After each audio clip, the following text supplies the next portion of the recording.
Sugar Creek is special to me because of the whole corridor. It's like stepping back in time, meaning that before the fields were cleared and the trees were cut and man actually came in, you can almost visualize what it was like back in the 1800s, 1700s and before. About 12,000 years ago, we were nearing the end of a period of glacial ice, and all of that meltwater rushing out of that glacier, seeking out the path of least resistance, running down through the cracks in the rocks, freezing and thawing, and cutting out and shaping and forming these beautiful sandstone cliffs and canyons, the famous punch bowls and the ice boxes and all the features that draw people. The wildlife just is really rich. I mean, about everything that you can see in Indiana, almost you can see right here. I mean, everything from raccoons to banded water snakes, coyotes, and you see it all. And then the special one is now you can see the eagles working the creek. So it serves as this really important dispersal corridor for wildlife as they reproduce and need more room to, to spread out and find their own homes. And it's also a great migratory pathway. A lot of birds target this area because they can fly along a stream. There's plenty of water for bathing and drinking. There's plenty of bugs and stuff to eat along the way. And most importantly, there's a lot of roosting spots for them for overnight resting.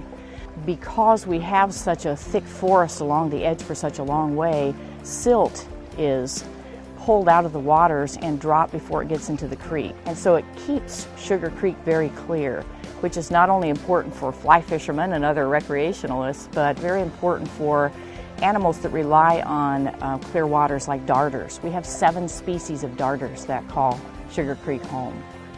The activities we see along Sugar Creek are definitely canoeing is the biggest as far as, and then, but also fishing is probably the second. When there's not canoeists out there, there's fishermen. Then kayaking, tubing, swimming outside our state park boundaries.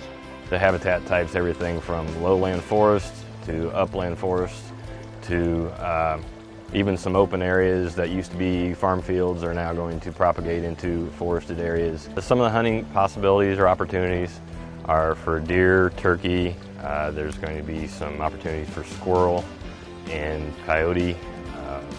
Frog gigging, there's going to be some trapping opportunities. Pretty much the whole gamut of opportunities that you would normally hunt throughout the state, you would be able to hunt on the HRI properties through the Sugar Creek corridor.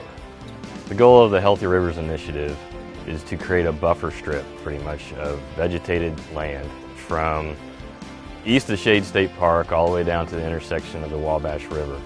From the Wabash River, our goal is to go from the Wabash River intersection all the way down to Sullivan County.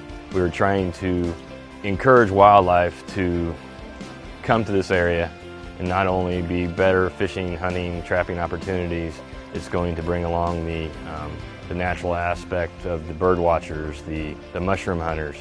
It will really benefit not only the wildlife, but the wildlife users.